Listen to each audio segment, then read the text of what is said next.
Okay, we are in some pretty low lighting conditions. I apologize, and also I'm going to have to whisper because everybody in my suite is currently asleep. So, I'd like to introduce you to my new project. You might recognize this. Okay, I'm going to turn on the flash if I can. No? Maybe not on the fly. Okay. Very impromptu video.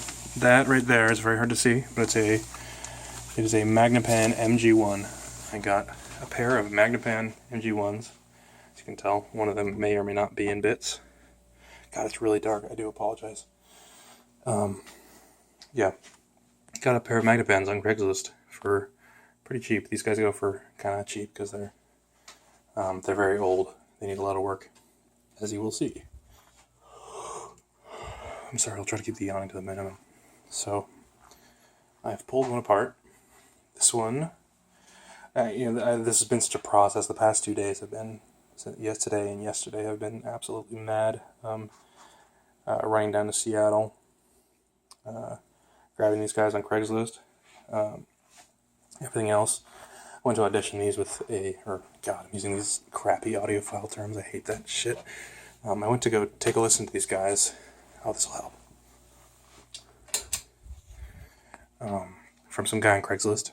He's asking a reasonable price. And I'm really sorry I can't pull it out. Basically, I tested them both out and we listened to them with a Carver receiver. That was really nice. He basically let me hang out in his garage for a while and listen to some music. That was cool. This guy works 100%. I agreed, paid him the sum of money, and he let me come home with these. So, basically, what's going on? I had these set up in our living room in Seattle for a night. I listened to a bunch of stuff. I can't tell if it just happened now, but it turns out that the tweeter in this guy is no longer functioning. It's a very, very, very common thing for these guys. For the wires, basically, it's a very, very well documented. What am I trying to say? It's this procedure of replacing these coils and fixing these guys up is very, very well documented. Magnepan, bless them, are very open with users who either obtain these old planar magnetic speakers from Craigslist or from family, etc. Obtain these old speakers and they want to help the users, the purchasers of the used equipment, get the full life out of them to restore them back to their working order. So, oh my goodness, it is 2:30. I'm very sorry.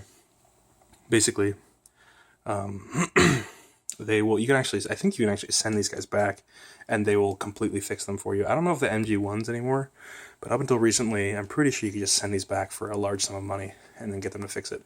Other than that, they pretty much, if you just give them a phone call, they'll tell you pretty much everything you need to get these guys working again. So, I will just fill you into the project to the point that I'm at right now. So this is the left speaker of the pair. As I said, I was listening to me some music, and then I noticed, oh, you know what? There's not left's channel isn't coming out of there as far as highs and sparkly stuff. I actually noticed it on a I don't remember what song it was, but there was some percussion, and the percussion did not come through on the left-hand channel. It must have been like a triangle or something like that. No, it was higher up. Anyway, really sparkly stuff. I did not hear it on this guy. The other one, I heard it fine. I was like, oh shit, did I buy a defective pair? I thought I'd check this. So maybe it broke while I was using it overnight. Who knows? Anyway, I have this little baby multimeter. Super cheap. But I was able to check continuity between the two coils. So basically how these guys work. I guess it's about 80% of the driver. This rectangle is the Mylar driver. And mind you, this is late 70s vintage. So this Mylar is well over 30 years old. Oh my gosh. It's very thin, as you can see, the excess over here. And I will be trying to document this further. You can see how thin that is. That's just all the excess that they had.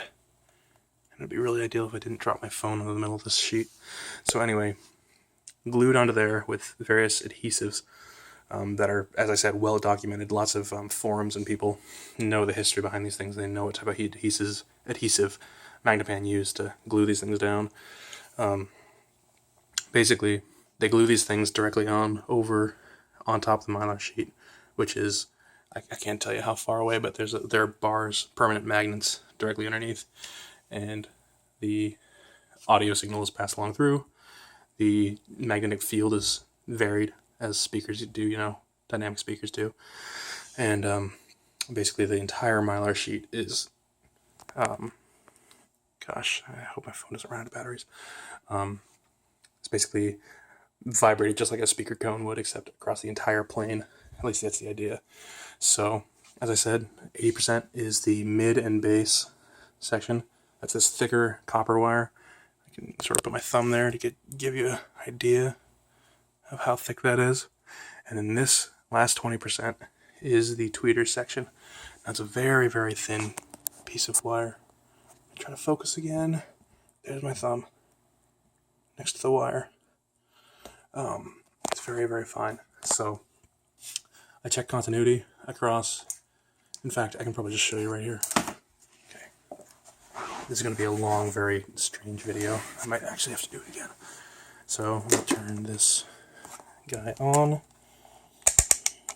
RX 100 ohms, that should be plenty. So I will show you bridging between the bass and mid section, being very careful not to puncture the Mylar. That would be very stupid.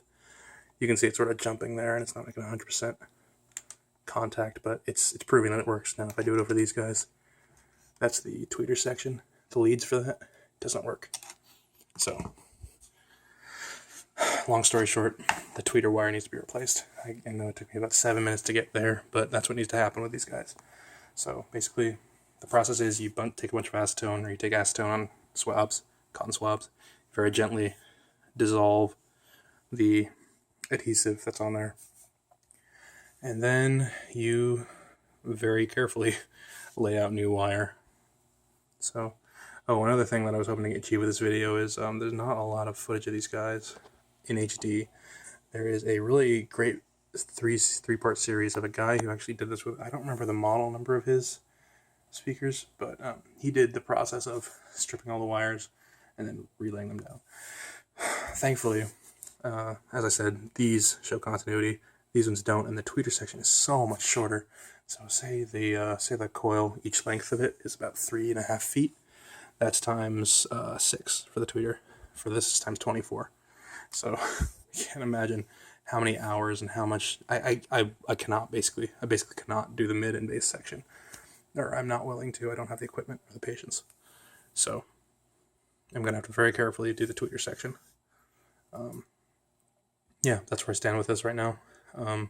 From what I heard, even though this one doesn't have a working tweeter section, these things have really, really, I mean, you can look at any reviews of Magnepan planar magnetic speakers, and people will describe to you, you'll get a very good image. Basically, they're sort of like any planar speaker headphone, that they're incredibly transparent. They sort of disappear. Imaging is fantastic because the Mylar sheet is so thin in comparison to the air it's moving. So they sounded fantastic when I got to listen to them. So yeah, hopefully I'll be able to successfully rewire the tweeter section, and I'm going to call Magnepan and get all the information that I can about the gauge of the wire, about the adhesive to use. People say to use DAP, which is a acetone-based cement. I wonder though if an acetone-based cement is good, if this will need to be done in the future. Maybe it'll be more difficult to remove it. Maybe the DAP isn't great for the Mylar, the 40-year-old Mylar, 30 or 40-year-old Mylar. So who knows? But I mean, so you can see, I really hope this video hasn't been in focus. If not, I do apologize. You can sort of see the little bumps. It's basically, it looks almost as though like the adhesive has grown like some sort of moss or something, except it hasn't, because it's just attracted dust and accumulated crap over the years because it's sort of tacky. So yeah, expect to see more updates about this. I might actually delete this video because I'm so tired and exhausted from driving both ways, and I just had a 2-hour long concert. I played my face off, and most of that was reading. So reading music directly instead of stuff that I was familiar with. Sight reading is what I meant to say. So yeah, I will continue giving updates on this. I'm going to have to do a lot more research before I get going, though, because I don't want to destroy anything in this. Yeah, so thank you very much for watching, and I will update you very soon.